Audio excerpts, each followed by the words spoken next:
Hello students, हमने पिछले video में बॉर्न हैबर साइकिल ये मैंने एक्सप्लेन कर दिया। आई होप आप लोग को समझ में आया होगा। देखिए, आप लोग को अगर कोई डाउट होता है किसी वीडियो में तो आप लोग मुझे मैसेज करके पूछ सकते हैं बेटा कि मैम वैसे मैंने कोशिश करती हूँ मैं कि हर एक वीडियो में मैं आप लोग को हर चीज़ एक्सप्लेन करके चलूँ, बट फेस टू फेस की बात ही कुछ और होती है। बट अगर आप लोग को वीडियो में कोई डाउट होता है, कोई पॉइंट नहीं समझ में आता है तो 2 से 3 बार वीडियो को देखिए और फिर भी अगर डाउट होता है देन मैसेज मी एंड मैं कोशिश करूँगी कि आप लोग के हर क्वेश्चन का आंसर दे सकूँ। ठीक है, आज हम लोग जो पॉइंट डिस्कस करने जा रहे हैं वो हम लोग जा रहे हैं कोवेलेंट बॉन्ड डिस्कस करने। थोड़ा बहुत आप लोगों ने 10th में पढ़ा है इसके बारे में। ठीक है, थोड़ा बहुत 10th में हमने देखा था कोवेलेंट बॉन्ड, आयनिक बॉन्ड, ये सारी चीज़ें देखी थी हमने।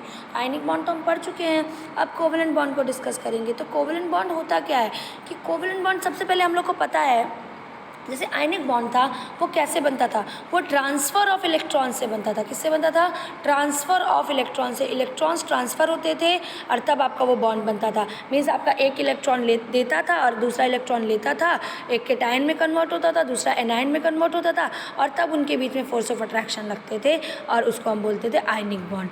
कोवेलेंट बॉन्ड में ऐसा कुछ नहीं होता है। और आपको पता है आयनिक बॉन्ड में एक मेटल होता था, दूसरा नॉन मेटल होता था। मीन्स आपका एक मेटल है वो इलेक्ट्रॉन को लूज़ करेगा, नॉन मेटल इलेक्ट्रॉन को गेन करेगा, देन मेटल कैटायन में बदलेगा, नॉन मेटल एनायन में बदलेगा और दोनों के बीच में आयनिक बॉन्ड का डेवलपमेंट हो जाएगा।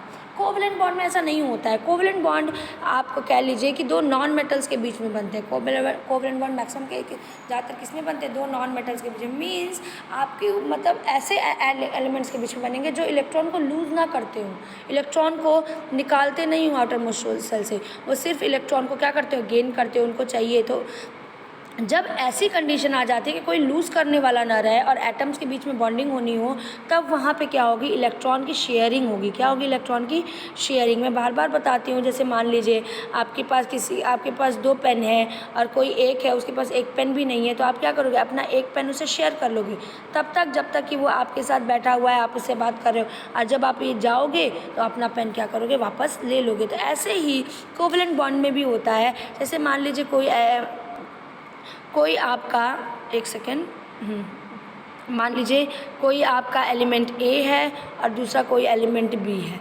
ठीक है, अब एलिमेंट ए के पास फॉर एग्जांपल मान लीजिए 7 इलेक्ट्रॉन्स हों। ठीक है, एलिमेंट ए के पास क्या हो? 7 इलेक्ट्रॉन्स हो और बी के पास भी क्या हो? 7 इलेक्ट्रॉन्स। और आपको पता है कोई भी एटम अपने आउटर मोस्ट ऑर्बिटल में 8 इलेक्ट्रॉन्स को कंप्लीट करना चाहता है। हमने पढ़ा था, है ना, ऑक्टेट रूल में 8 इलेक्ट्रॉन्स को कंप्लीट करना चाहता है। अब इसको भी, इसके पास भी 7 है, इसके पास भी 7 है, ये भी एक इलेक्ट्रॉन को गेन करना चाहता है, ये भी एक इलेक्ट्रॉन को गेन करना चाहता है। तो ये क्या करेंगे? ये क्या करेंगे? आपस में इलेक्ट्रॉन की शेयरिंग कर लेंगे।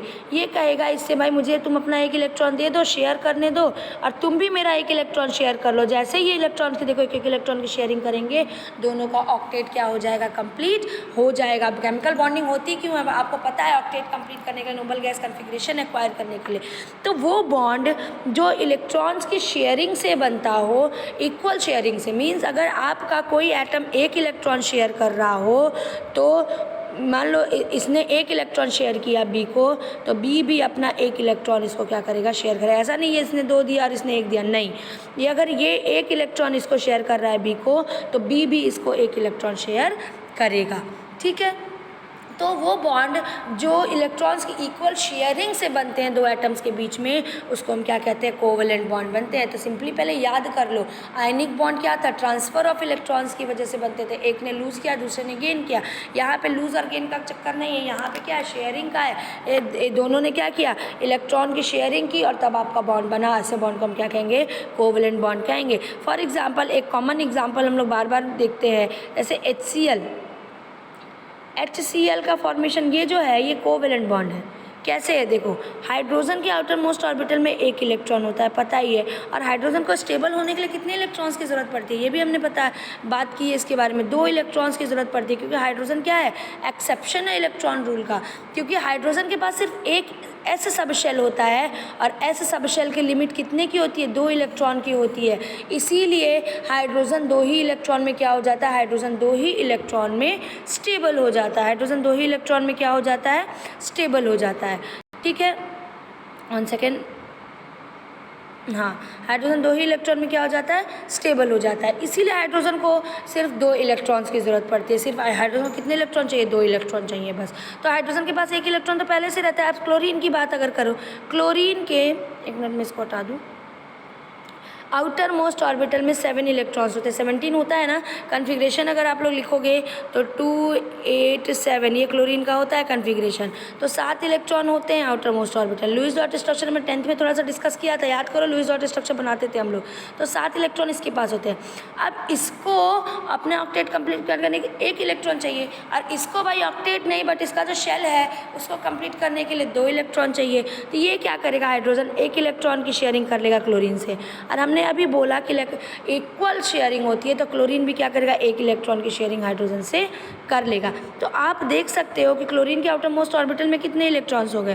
क्लोरीन के आउटर में देखो 1 2 3 4 5 6 7 8, ये गोले में देखो, गोले में कितने इलेक्ट्रॉन, ये क्लोरीन का गोला है, ये क्लोरीन का गोला है। क्लोरीन के गोले में कितने इलेक्ट्रॉन आ रहे हैं, 2 4 6 8, देखो 8 हो गए। और हाइड्रोजन को भाई 2 चाहिए थे, वो 8 कर नहीं सकता, उसके पास जगह ही नहीं है, वो 2 ही में खुश है, 2 ही में स्टेबल हो गया है। तो उसने क्या किया, 2 इलेक्ट्रॉन्स ले लिए। तो देखो दोनों का क्या हो गया, दोनों का आप कह लीजिए क्लोरीन का ऑक्टेट कंप्लीट हो गया और हाइड्रोजन का डबलेट कंप्लीट हो गया, और उसी में दोनों क्या हो गए, स्टेबल हो गए। तो आप देख सकते हो यहाँ पे इलेक्ट्रॉन की क्या हो रही है, शेयरिंग हो रही है। इलेक्ट्रॉन को शेयर कर रहे हैं, इसने अपना इलेक्ट्रॉन शेयर किया है हाइड्रोजन को, और हाइड्रोजन ने अपना इलेक्ट्रॉन शेयर किया है क्लोरीन को। तब तक जब तक ये दोनों बॉन्ड आपस में जुड़े हुए हैं। जैसे ही ये बॉन्ड टूटेगा, दोनों अपना अपना इलेक्ट्रॉन लेके क्या हो जाएंगे, अलग हो जाएंगे। तो आप देख सकते हो कि यहाँ पे इलेक्ट्रॉन्स की क्या हो रही है, शेयरिंग हो रही है। तो जो बॉन्ड इलेक्ट्रॉन की शेयरिंग से बनता है उसको हम लोग क्या बोलते हैं, उसको हम लोग बोलते हैं कोवैलेंट बॉन्ड। इतना क्लियर हुआ, पहले डेफिनेशन क्लियर हो गई। अब देखिए conditions required for the formation of covalent bond. Covalent bond के फॉर्मेशन के लिए क्या क्या कंडीशन हमको चाहिए। सबसे पहले इक्वल इलेक्ट्रोनेगेटिविटीज़। अब देखो, अब आया है ओरिजिनल टर्म जो आपको मैंने समझाना है, इलेक्ट्रोनेगेटिविटीज़। इलेक्ट्रोनेगेटिविटीज़ क्या होता है, आपको पता है, the tendency to attract electron. Electronegativities क्या होता है, the tendency to attract electrons. ठीक है, अब आप देखो, पहले जरा आयनिक बॉन्ड वाले की बात कर लेते हैं।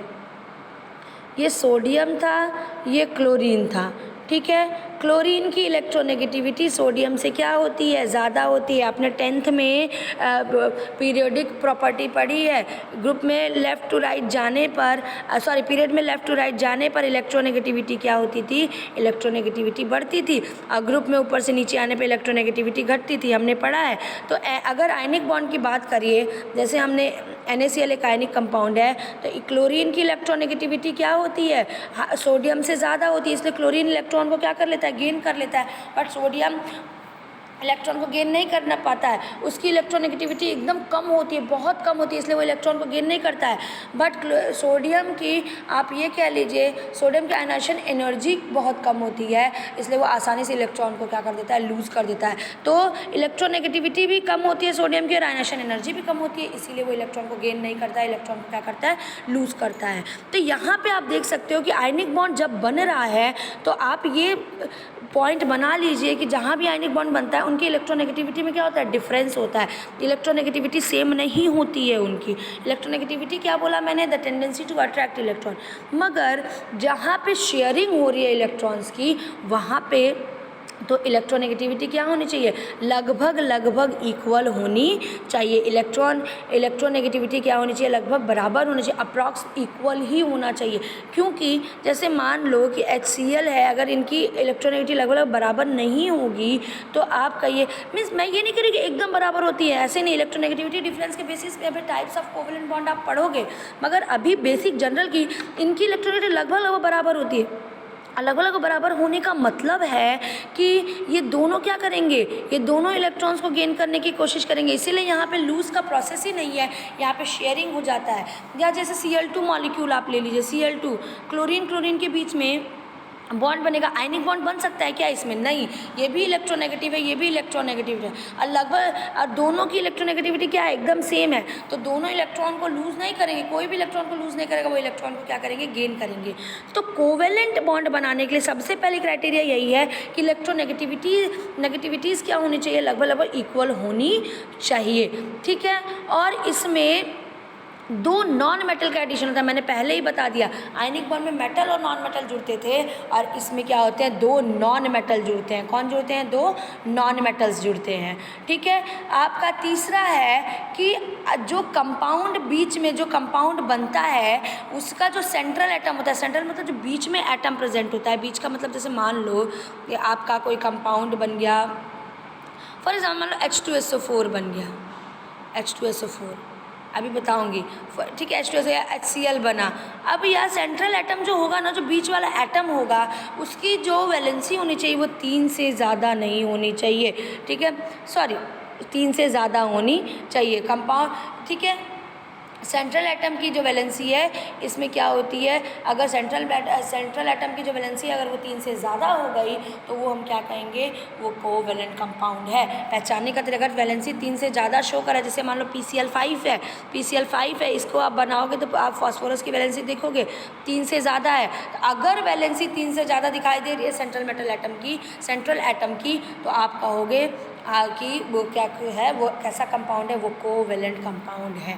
ठीक है, तो क्या क्या कंडीशन चाहिए, पहला तो इलेक्ट्रोनेगेटिविटी इक्वल होनी चाहिए, लगभग अप्रॉक्सीमेटली इक्वल तो होनी चाहिए। दूसरा कि नॉन मेटल्स के बीच में कोवैलेंट बॉन्ड बनता है। और तीसरा कि अगर कंपाउंड्स में जो सेंट्रल एटम है उसकी वैलेंसी 3 से ज़्यादा है तो वो कैसा कंपाउंड है, वो कैसा कंपाउंड है, वो कोवैलेंट कंपाउंड है। तो इतनी चीज़ें हमने क्लियर कर ली, हमने कोवैलेंट बॉन्ड की डेफिनेशन पढ़ ली और हमने कंडीशंस पढ़ ली है कि कोवैलेंट बॉन्ड की फॉर्मेशन के लिए क्या क्या ज़रूरी होना चाहिए।